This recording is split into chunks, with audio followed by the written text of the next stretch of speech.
Hey, what's going on, good people? This is Bolaji from Brave Young Heroes, and we are going to lovely Canada for this conversation.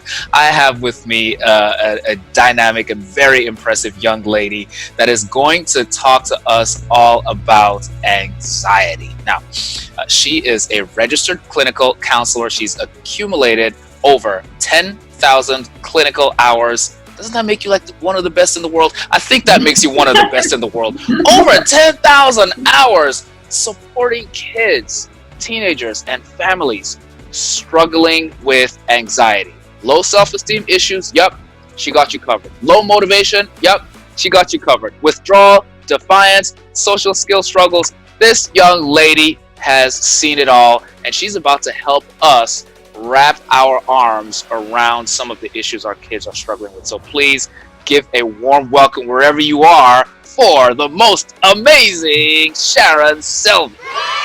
Welcome, Sharon. Thank you so much. It is a pleasure to have you on here. We got to chat a few years ago on my podcast, and you were so helpful then, but you've stayed busy since that point. So I'm very excited to hear about some of the new research that you have and to talk about one of your books that you've put out to help kids. So, Sharon, anxiety is a big word. We're hearing a lot about that now, but it's not like our kids' generation invented anxiety. Why are we hearing so much more about anxious kids with this generation of children? Yeah, and isn't it true? We do hear about anxiety everywhere. And I think in previous generations, it wasn't known that this was anxiety. Children might get stomach aches or, they might get that funny feeling inside. But the way that we were parenting or being parented in previous generations was a little bit more of a tough line where it was just pull up your socks, go to school, and there's no questions about it.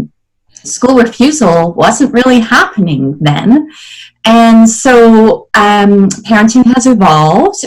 Through all the parenting research, we've realized how important it is to be attuned to our kids and to their emotions and to not dismiss their emotions, to support them and process them. But then in so doing, we get so connected to our child's emotions that when they're distressed, we feel that distress as well, and we want them to have no distress because we know that they're suffering. And so then we aren't pushing them through as much as what was happening before. So, what I advocate is a way to be really connected, really supportive, but also we have to keep empowering our children to believe in themselves and to realize that you're going to feel some discomfort. Going to a new school is going to feel like a nerve-wracking experience, but that's normal and you can do it. And so we have to build up these messages of capability within our children and explain to them that the anxiety is putting tricks in their head that aren't actually true. Man, there's a lot in what you've just shared there, Sharon, and I'm interested in a couple of things. The first is you almost shared maybe two ends of a swinging pendulum here in parental approaches. With our parents' generation, a lot of the approach was the tough love. Get over it. It's a tough world out there, so I have to prepare you. You can't always. This is not Burger King. You can't always have it your way, so just deal with it, sort of thing. And that was one approach, and perhaps there are merits to that, some merits in some cases. And then the pendulum has swung for some families to the other extreme, which is when our kids experience these feelings of anxiety, as you've shared, we so empathize with them that the feelings almost paralyze us as well. And we want to sort of wave a wand and make those feelings go away by any means necessary. Make those feelings go away. Why do you think there's been a shift at all? Why haven't we simply just taken that exact same approach that the previous generation did? I mean, I guess, turned out okay. Right. Well, I think it is an evolution. And I think, everybody kind of reflects back and looks at the way that they were raised and thinks, okay, I'm going to try and take the good parts, but then the parts that didn't feel so comfortable, I'm going to try and do better in that area.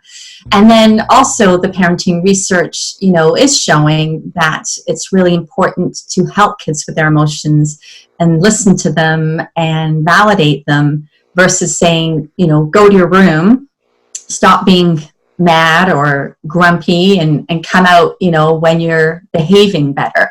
There was much more focus on behavior before, and now we're more focused on the emotions that are underlying the behavior.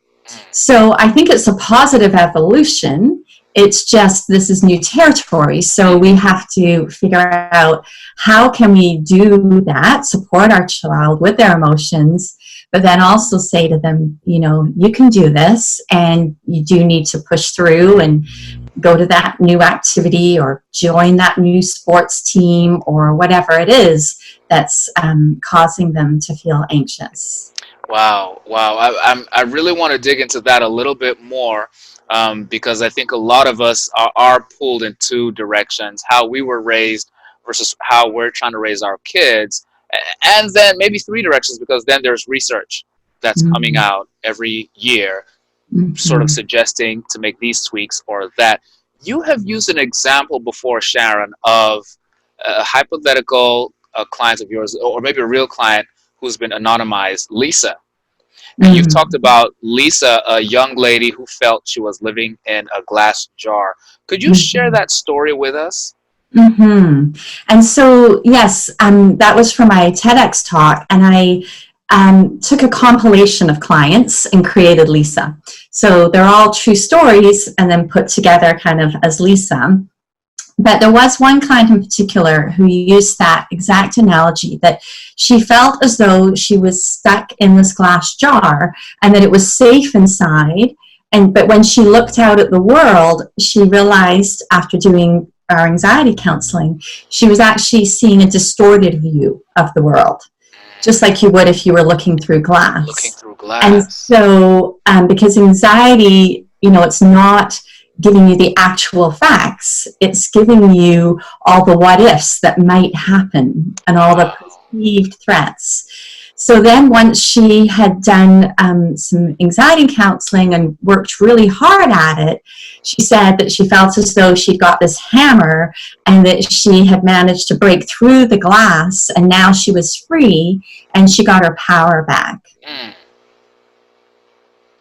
that's profound. That's profound. So, what this young lady, I mean, really intelligent self awareness on her part, and I imagine through a lot of the counseling that she received, but she was able to perceive that she was seeing the world in a distorted fashion, like looking through. So it's sort of reality, but it's Mm-hmm. maybe shifted a little bit. Yeah. And what were some of the things that maybe were causing the distortion for her, for Lisa? Yeah, so she's a teenager, so for her in particular, she had a lot of social anxiety. So Hmm. she was very worried about being judged by her friends, Yes. by peers, being excluded, wondering if people were talking about her at school, if they're whispering about her. Right. And so she started to withdraw more and more. So it became harder for her to go to school, harder for her to attend social events with her friends.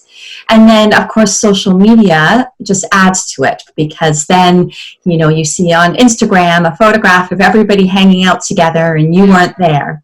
Mm. And maybe because of your own anxiety, you weren't there. But then it just makes you feel bad all Wow. over again. And Wow. so you just want to kind of curl up in a ball. And for her, that was like being in this glass jar where she felt safe and protected. But she also realized, I'm missing out on life. I'm missing out on being a part of, socializing and hanging out with my friends. Mm.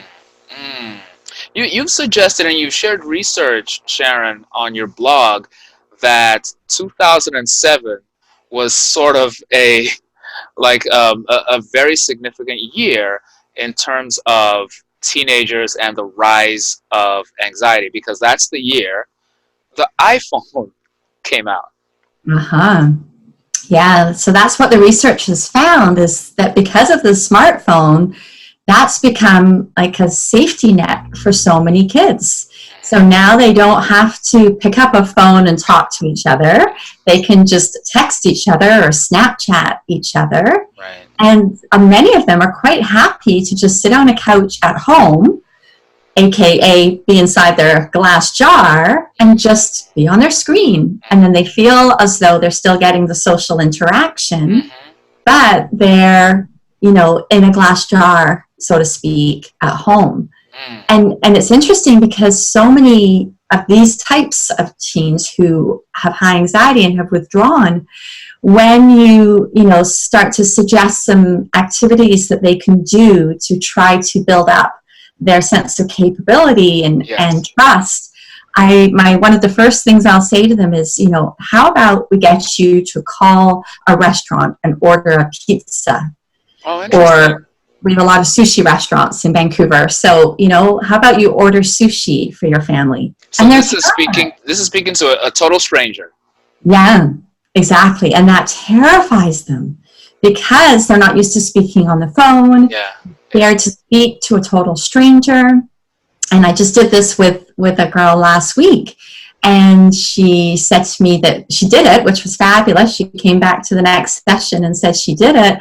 But I said, how high was your anxiety when you were doing it? And she said, 10 out of 10. Wow. It took her days to build up the courage to do it. Wow, good for her.